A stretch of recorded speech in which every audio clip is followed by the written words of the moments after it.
नमस्कार, आप देख रहे हैं घमासान.com। मैं हूं आपके साथ दीक्षा भानुठी और आज हमारे साथ यहां पर मौजूद है डॉक्टर इशिता गांगुली। मैम के बारे में बता दूं कि मैम गायनेकोलॉजिस्ट हैं, इनफर्टिलिटी स्पेशलिस्ट हैं। तो आजकल कई बीमारियां हैं जो महिलाओं में देखी जा रही हैं, हम इससे परेशान होते हैं लेकिन हमें समझ नहीं आता कि उनके लिए क्या करना चाहिए। तो मैम से बात करेंगे, साथ ही मैम के बारे में भी जानेंगे। मैम, बहुत स्वागत है आपका। सबसे पहले मैं आपके बारे में ही जानना चाहूँगी, आप कहाँ से हैं, आपका फैमिली एंड एजुकेशन, ताकि दर्शक जान सकें। Thank you for this opportunity.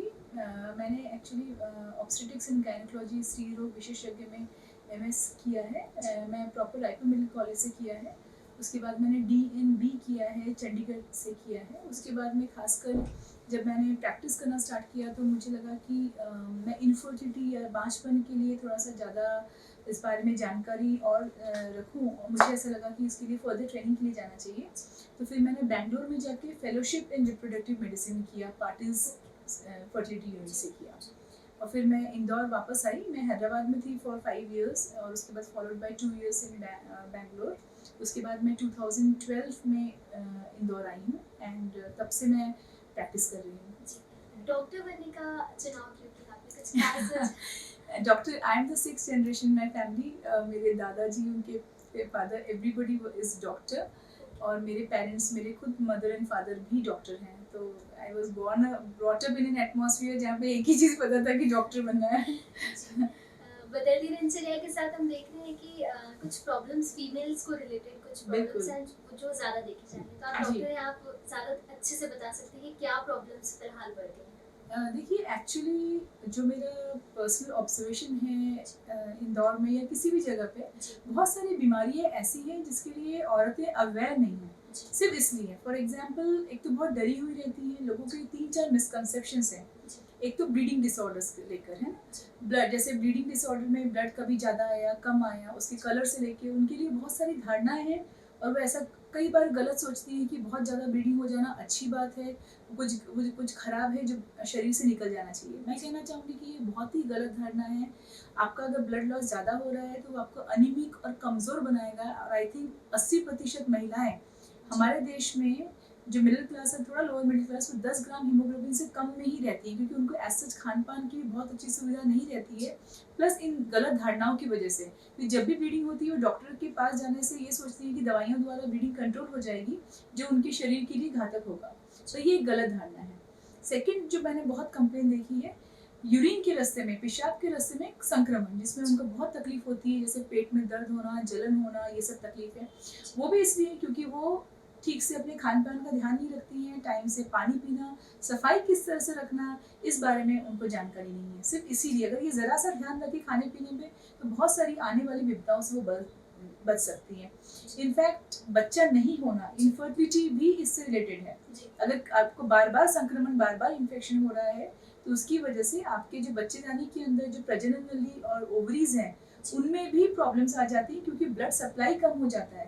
जो ब्लड वेसल्स होती हैं जिनके थ्रू ब्लड जाके उनको अच्छा रखती हैं, वो डैमेज होने लगती हैं बार बार रिकरेंट इन्फेक्शन की वजह से। तो ज़रा सा सावधानी रखिए, सफाई रखिए, अपने खाने पीने पे थोड़ा बहुत ध्यान रखिए। कुछ भी नहीं, जो आपके घर में रूटीन बनता है बस उसी को टाइम से खाइए तो भी बहुत है। जैसा कि आपने अभी कहा कि महिलाओं में जो परेशानी होती है कि कंसीव ना कर पाना, जी हाँ। इसकी मुख्य वजह क्या है? देखिए, इनफर्टिलिटी पर से बहुत सारे रीजंस हैं। अगर हम कैटेगराइज करें तो आज की जनरेशन में अगर आप देखें तो इनफर्टिलिटी थोड़ी सी ज़्यादा है। स्पेशली जब मैंने अगर मैं कंपेयर करती हूँ, अगर आप इन जनरल पूछते हैं कि क्या क्या कारण है, when I was in Bangalore का जो थोड़ा सा क्लास था उसमें लड़कियां मुझे थोड़ी सी ज़्यादा एजुकेटेड थी। वहाँ पे एजुकेशन का कल्चर ज़्यादा है, पर क्योंकि वो अपने कैरियर ओरिएंटेड थी तो उनको जो बच्चा करने का डिसीजन है वो थोड़ा सा एज में करते थे। तो उम्र जो है ये बहुत इंपॉर्टेंट फैक्टर है, क्योंकि जो अंडों की क्वालिटी होती है वो उम्र पे डिपेंड करती है। हम कितना भी ट्रीटमेंट कर ले, कितना भी साइंस डेवलप कर ले, एज को डिफाइन नहीं कर सकते। कई लोग हमारे पास ये बोलने आते हैं, मैडम प्रेगनेंसी तो किसी भी एज में हो सकती है, 40 में भी हो सकती है। वो फिल्म स्टार्स का कई बार हम लोग को एग्जाम्पल देते हैं कि उसने तो इस एज में किया था। देखिए, एक नॉर्मल इंसान और फिल्म स्टार्स में डिफरेंट रहता है। उस केस में भी उसने किन पद्धति द्वारा किया है इसकी आपकी जानकारी नहीं है। तो इसलिए अगर आप रियली चाहते हैं कि आप बच्चा करें, कैरियर इज़ वेरी इंपॉर्टेंट। मैं भी प्रोफेशनल हूँ, आप भी प्रोफेशनल हैं। कैरियर, हमें ये नहीं कह रही हूँ कैरियर छोड़िए, but at the same time we need to draw a balance कि हमको बच्चा चाहिए कि नहीं चाहिए। अगर चाहिए तो हमें समय रहते बच्चा कर लें, ये सबसे इम्पोर्टेंट है। एज इज़ अ फैक्टर जो मैंने वहाँ पे देखा, एल्डरली लड़कियाँ आती थी। इंदौर और एमपी बेल्ट में आने के बाद जो मैंने कॉमन रीज़न ऑफ इनफर्टिलिटी देखा, इन्फेक्शन। यहाँ काफ़ी ज़्यादा लड़कियों में अभी भी जो पेशेंट्स कई बार दिखते हैं, थोड़ा सा मिडिल क्लास में लड़कियों में एजुकेशन की थोड़ी सी कमी है, क्योंकि वो एजुकेटेड नहीं है, अर्ली एजेस में उनकी शादी हो जाती है। पर इन्फेक्शन बहुत ज़्यादा है, ट्यूबरक्लोसिस बहुत कॉमन है, टीबी की बीमारी कॉमन है, जिससे उनकी प्रजनन नली डैमेज हो जाती है। अगर आप देखें तो प्रजनन नली अगर डैमेज हो जाती है या किसी वजह से बार बार रिकरेंट इन्फेक्शन होता है, तो वो भी एक कारण है बच्चा नहीं हो पाने का। और थर्ड रीज़न जो मैंने देखा है, लोगों को क्या समझ में नहीं आता है कि किस डॉक्टर के पास जाएं दिखाने के लिए। See every gynaecologist is not an infertility specialist. मैंने भी जब एमडी किया सबसे पहले, तो उसमें हमारी जो ट्रेनिंग होती है वो मेनली ऑब्स्टेटिक्स के लिए होती है, डिलीवरी कराना। पर इनफर्टिलिटी आज इतना बड़ा ब्रांच हो चुका है, it is a super specialization. अब तो इसमें एमसीएच आ चुके हैं, तो इसलिए उसमें जो नॉलेज है, वो जो अप्रोच है, वो एक हर गायनेकोलॉजिस्ट में नहीं हो सकता है। और प्रॉब्लम ये है, तो इसलिए आपको प्रॉपर से किसी भी डॉक्टर के पास जाएं, उनके बारे में थोड़ी सी जानकारी लीजिए कि वो इस फील्ड के संबंधित इसके स्पेशलिस्ट हैं कि नहीं, और फिर आप उनसे कंसल्टेशन। की मैं बहुत बार देखती हूँ कि लोग अपना बहुत सारा समय और पैसा खराब कर चुके होते हैं इधर उधर भटक के। जो जिसको सजेस्ट कर दे, वो मेरी डॉक्टर थी, उन्होंने बहुत अच्छी डिलीवरी की थी। पर डिलीवरी करने वाले हर डॉक्टर इनफर्टिलिटी की स्पेशलिस्ट हो, ये ज़रूरी नहीं है। तो अपना समय और पैसा व्यर्थ में जब वो गंवा के आते हैं, तो उसके बाद मैनेज करना मुश्किल हो जाता है, क्योंकि वो ऑलरेडी बहुत थके हुए और फ्रस्ट्रेटेड रहते हैं। मंथली साइकिल इरेगुलेशन भी फीमेल्स में बहुत बढ़ गया है। जी हाँ, इसका बहुत बड़ा एक इम्पॉर्टेंट रीज़न है लाइफस्टाइल मॉडिफिकेशन। सी मंथली साइकिल क्या होता है, जैसे अंडाशय है और बच्चेदानी है। बच्चेदानी के अंदर एक परत बनती है जो कि अंडे से बनने वाले हार्मोन से होता है। ये पर हर महीने अंडे बनते हैं, उससे हार्मोन्स बनते हैं और उससे परत बनती है बच्चेदानी के अंदर, ठीक है। और जैसे ही अंडा मंथ के एंड में सपोज फर्टिलाइज नहीं हुआ, प्रेगनेंसी नहीं ठहरी, अंडा खराब हो गया, ये परत झड़ के गिर जाता है। ये झड़ता हुआ जो परत है, गिरता हुआ जो बच्चेदानी का परत है, ये मेंसेस है। यानी कि रेगुलर मेंसेस आपको तभी आएंगे जब आपके नियमित रूप से अंडे बन रहे हो। अंडा बना, हार्मोन्स मिला, परत बनी, अंडा खत्म हो गया, फूट गया, आपकी परत झड़ के गिर के पीरियड्स आ गया।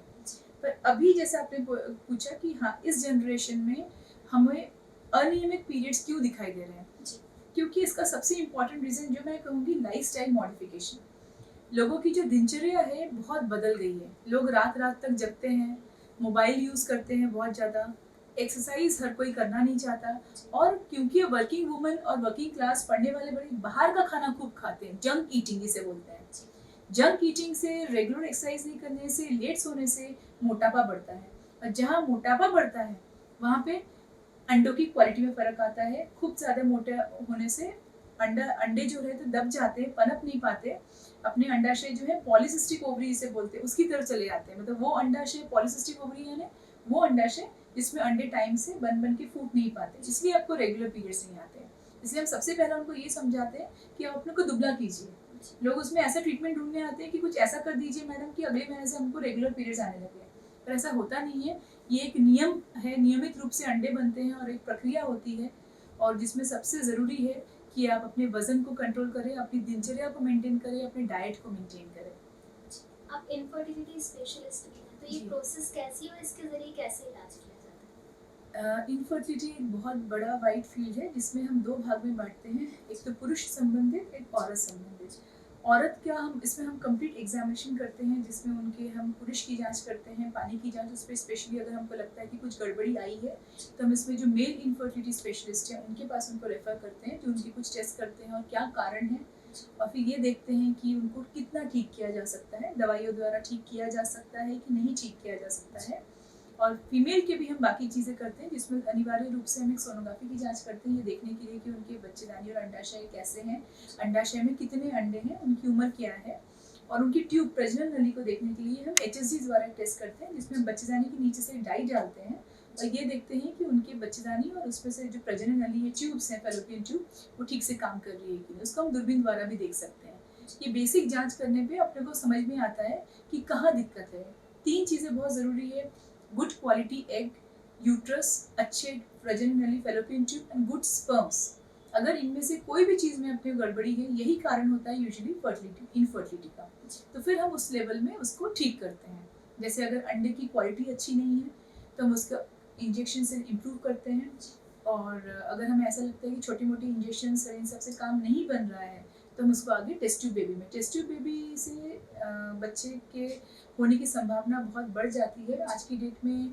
अगर आप ओवरऑल देखा जाए तो बहुत अच्छी पद्धति का ट्रीटमेंट है, क्योंकि छोटे मोटे ट्रीटमेंट में जितना समय लगता है, जितना मानसिक तनाव रहता है, उस हिसाब से अगर देखा जाए तो टेस्ट ट्यूब बेबी या आईवीएफ हमको कम समय में बहुत अच्छा रिजल्ट देके जाता है। पर हाँ, सबको ज़रूरत नहीं रहती है। अगर आपको लग रहा है कि उस कारण से मतलब कुछ बड़ा कारण है तो डेफिनेटली उस पर जाना चाहिए। जी। आपके हिसाब से फीमेल की डाइट क्या होनी चाहिए जिससे वो स्वस्थ रह सके? देखिए, female diet is very very important. जो एक जनरल डाइट सबके लिए स्वास्थ्यवर्धक होता है, जी। किसी भी डाइट में हमको दो चीज़ का ध्यान रखना चाहिए। एक, उसमें न्यूट्रिशन की मात्रा अच्छी होनी चाहिए।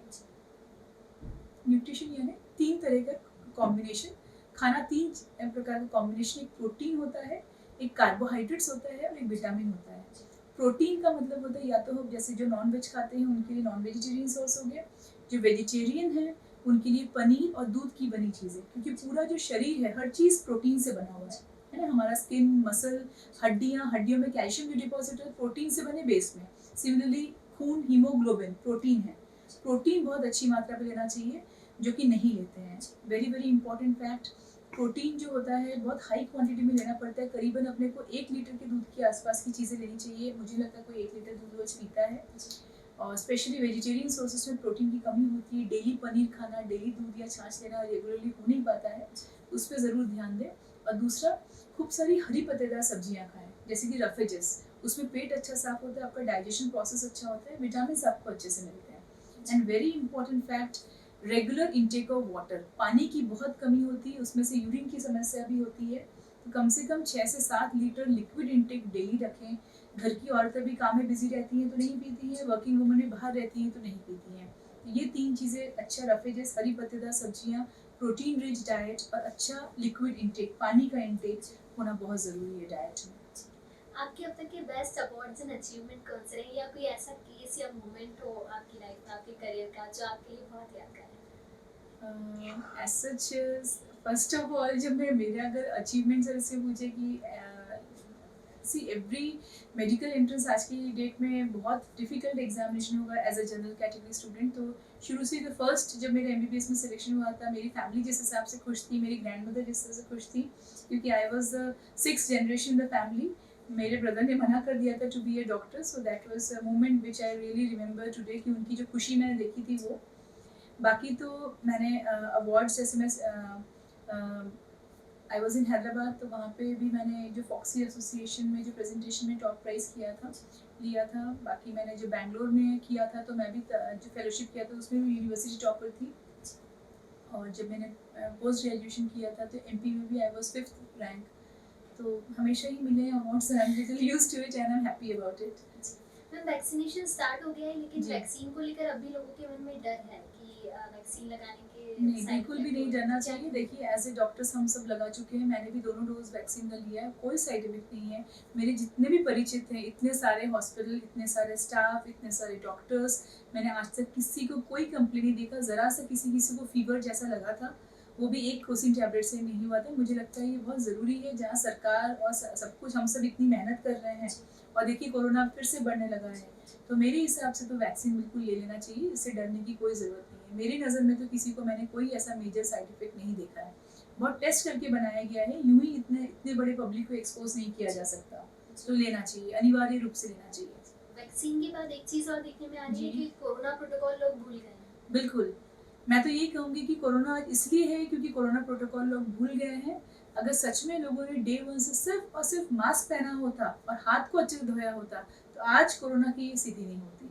लोगों को कितना समझाया है, लेकिन जैसे ही बात करने बैठते हैं मास्क उतार देते हैं। ये एक गलत तरीका है, लोगों को लगता है कि वो सुन नहीं पा रहे हैं, ऐसा कुछ भी नहीं है। मैंने हमेशा से एक ही चीज़ किया है, मैंने मास्क कभी नहीं उतारा। आज इंटरव्यू है करके मैं उतारी हूँ, अदरवाइज मैं कहीं पे भी गई हूँ तो मैंने इवन पानी भी नहीं पिया है और कुछ भी नहीं करा कि मास्क उतारना पड़ता है। और टिल डेट मैंने कोरोना के टाइम पे भी पूरा काम किया है, लास्ट मार्च से लेकर टिल डेट तक। टच वुड अभी तक तो नहीं हुआ है। तो इसलिए मुझे लगता है कि corona protocol is very important, लोगों को समझना चाहिए। मैंने बहुत मेरे पेशेंट्स को देखा कि ज़बरदस्ती उन्होंने दिवाली की पार्टी कर ली और 30 के 35 लोग सबके सब इन्फेक्ट हो गए। तो इतना तो मेरे ख्याल से हम सब में सोशल रिस्पॉन्सिबिलिटी रहनी चाहिए। सरकार अपनी तरफ से पूरी मेहनत कर रही है, डॉक्टर्स पूरी मेहनत कर रहे हैं, मेडिकल टीम कर रही है, आप सब लोग अवेयरनेस क्रिएट कर रहे हैं इतना ज़्यादा, एटलीस्ट लोगों को भी इतनी जागरूकता होनी चाहिए। कम से कम एक मास्क पहन के निकले, अनावश्यक भीड़ नहीं लगाए, अननेसेसरी उन पार्टीज वगैरह में। देखिए ये कुछ साल अपन जिंदा रह ले, अच्छे रह ले, ये इंपॉर्टेंट है। बाकी तो लाइफ रहेगी, जान है तो जहान है, लाइफ रहेगी तो आगे भी सब एंजॉय कर लेंगे। थोड़ा सा खुद को रेस्ट्रिक्ट करें, थोड़ा सा होटल्स में जाना, मूवीज में जाना, एटलीस्ट व्हेनेवर पब्लिक प्लेस में जा रहे हैं, कुछ नहीं, एक अच्छा मोटा मास्क, कपड़े का बना मास्क भी पहने डबल लेयर में, कोई दिक्कत नहीं। हमेशा N95 के पीछे जाने की जरूरत नहीं। अगर आपने डबल लेयर, थिक लेयर, 2 कपड़े का मास्क भी पहना है, that is also good enough. Ma'am जो इसी फील्ड में अपना करियर बनाना चाहती हैं, डॉक्टर बनना चाहती हैं, तो उनके लिए क्या अपॉर्चुनिटीज हैं? देखिए अपॉर्चुनिटीज़ हैं, every field has its own opportunity.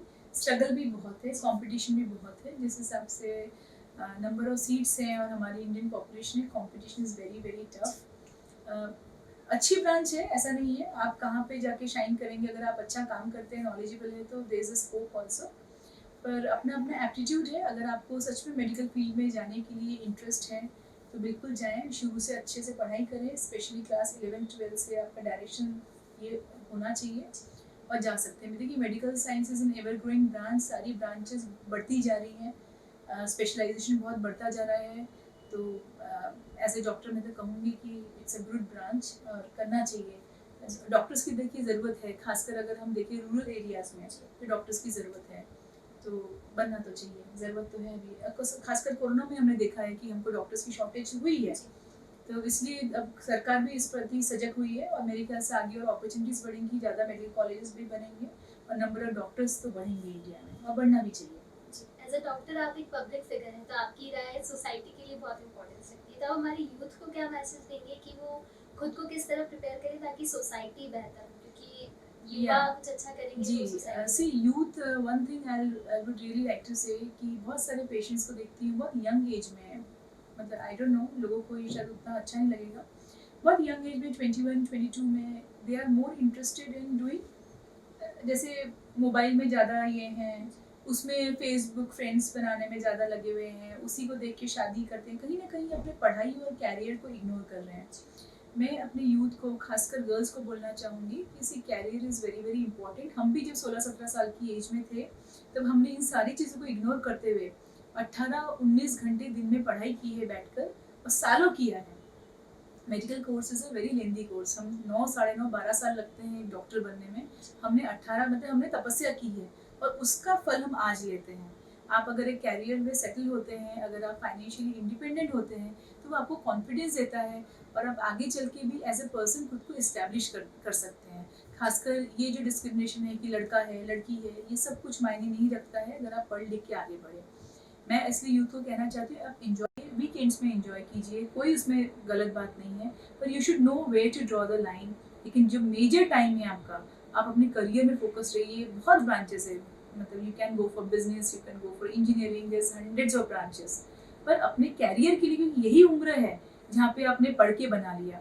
ये जो 16-17 से लेकर 21-22 साल की जो एज है, यही कैरियर मेकिंग है। इसमें शादी करने की जल्दबाजी मत कीजिए, अच्छे से पढ़ाई कीजिए, नौकरी कीजिए, खुद को सेटल कीजिए, उसमें आपको समझ में आएगा कि आपके जीवन साथी किसको चुनना है, ना कि जस्ट पेरेंट्स ने बोल दिया, फैमिलीज देख लिया और ब्लाइंडली अपन ने किसी को चूज किया।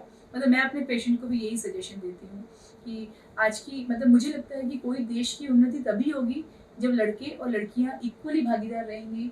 और वेरी इंपॉर्टेंट कि आप काम कीजिए, आप नौकरी कीजिए, और इकोनॉमिक इंडिपेंडेंस बहुत बहुत ज़रूरी है। हर जगह कानून नहीं हो सकता, हर जगह पुलिस नहीं हो सकती, अपने को ही सक्षम बनाना पड़ेगा। मैम अगर आपसे कोई कंसल्ट करना चाहता है जी, तो जी। किस तरह से और कहाँ पर कांटेक्ट कर सकता है? देखिए मेरा गूगल में जैसे मेरा नंबर है, I am available in Shelby hospital में, शेल्बी कंसल्टेंट हूँ मैं, यहाँ पे भी है मेरा क्लिनिक है। मेरा IVF का सेंटर अब आ जाएगा, तो आप किसी भी जगह पे जहाँ पे भी कन्वीनियंट है आप आके मुझे कर सकती हैं। अगर आपको कुछ क्वेरीज हैं, तो अगर आप नहीं आ पा रहे हैं तो इवन मुझे व्हाट्सएप आप मैसेज ड्रॉप कर सकते हैं। जब भी मुझे समय मिलेगा मैं अपने पेशेंट्स को भी बोलती हूँ, आपके मन में जो भी क्वेरीज हैं आप व्हाट्सएप ड्रॉप कर दीजिए, आई विल ऑलवेज रिप्लाई। बिल्कुल कर सकते हैं। इशिता मैम ने हमें कई सारी बातें बताई, जो प्रॉब्लम्स हो रही हैं महिलाएं उन पर ध्यान नहीं दे रही हैं, तो जैसा कि मैम ने कहा उन चीज़ों पर ध्यान दीजिए, अपने दिमाग से अपने मन से भ्रांतियाँ मत बनाएं, आप डॉक्टर से कंसल्ट करें, जी। यही आपके लिए ज़्यादा ठीक होगा। और युवाओं के लिए मैम ने कहा है कि एक एज होती है अपना करियर बनाने की, मस्ती अपनी जगह है लेकिन थोड़ा सा फोकस्ड रहिए अपने करियर की ओर, तो आप ज़रूर सक्सेसफुल बन पाएंगे। Thank you so much ma'am. Thank you.